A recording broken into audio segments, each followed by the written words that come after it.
I'm fired up. Can't take it no more. I'm fired up. We can't take it no more. When I say people, you say power. People. Power. People. Cleveland is the centerpiece for the Republican National Convention as they nominate Donald Trump to be president of the United States. But protesters have descended on the city, though not in the numbers that people feared right before this convention began. I came down here to Public Square in Cleveland, which is earning every bit of its name during the week of the RNC, to see how people were demonstrating both for and against Trump, and if this narrative of clashes between groups was going to hold water. A large group of people carrying a fake wall they called the Wall of Trump moved from here over to the Quicken Loans Arena where the RNC has been having its meetings.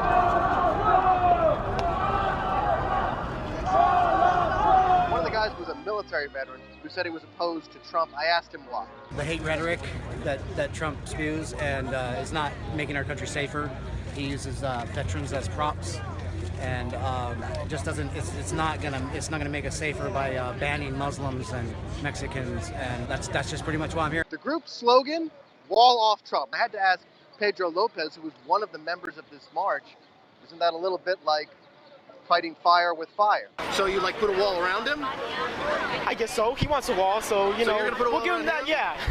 You ever hear Robert Frost? Good fences make good neighbors. Yeah, good fences make. Yeah. He was being ironic. Yeah.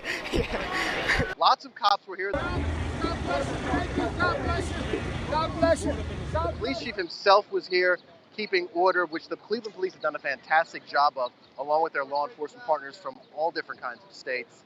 And then the Westboro Baptist Church showed up. God is angry with doing lawlessness every day. They certainly make a big entrance. There's very few of them, but they're very loud. Super right-wing, anti-abortion, anti-gay group, hurling insults at the handful of people in the crowd, including one African-American man who was shouting back. Taxpayer dollar. That's what you want for your... Everyone's trying to have their voice heard, but there's one woman sitting in the shade, holding up a sign with a simple message that we should love one another.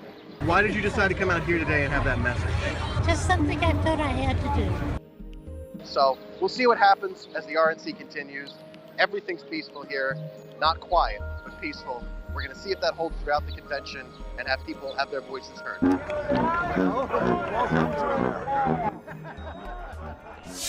Day 3 of the Republican National Convention in Cleveland is unfolding, and we are joined by Jim McQueeny, host of New Jersey Now on My 9. Jim, you've been there for the entire convention. You're on the floor.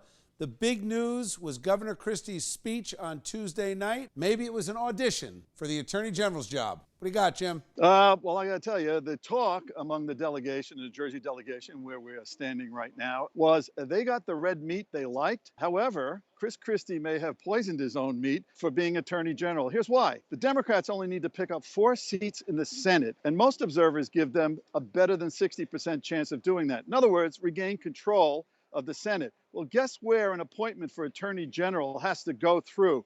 Bushwhack pass. The Senate, controlled by Democrats. If that so ensues, he will never, ever, with those partisan remarks of last night, ever get through and the nomination cleared through that Senate. You know, it's an interesting take. Of course, those same experts also expected Donald Trump to unravel by March 1st, but we'll have to see how that plays out. Let me ask you this. As far as the scuttlebutt behind the scenes on the floor, beyond that, what's the mood like? In general, there's a real concern about what's called the down ballot issues. Trump is at the top of the ballot. How will it affect local races?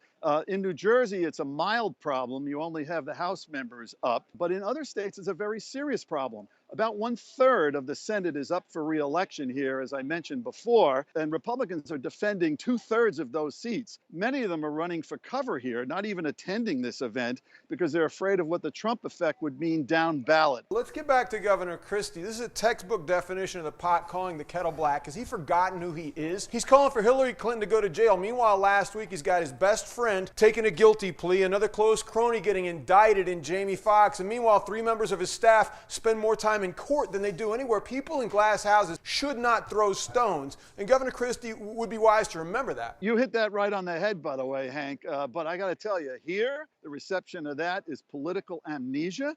They liked what they saw from Chris Christie. It's America Christie versus Jersey Christie. They're different people. Sabille? I have to disagree with you, Jim, in terms of Governor Christie's approach and how successful it was. He's not worried about being confirmed right now. He's just worried about being nominated in the first place by the AG. He's auditioning for Donald Trump, and he said exactly what Donald Trump wants to hear. Although we may disagree in which way the Senate's going to go, we'll find out in November for sure. But there is a job that doesn't require the Senate confirmation, and that's the White House Chief of Staff. That might be what he's Also, actually Bill, if I angling could for. add, there is another job that doesn't require confirmation. It would be staying governor of New Jersey.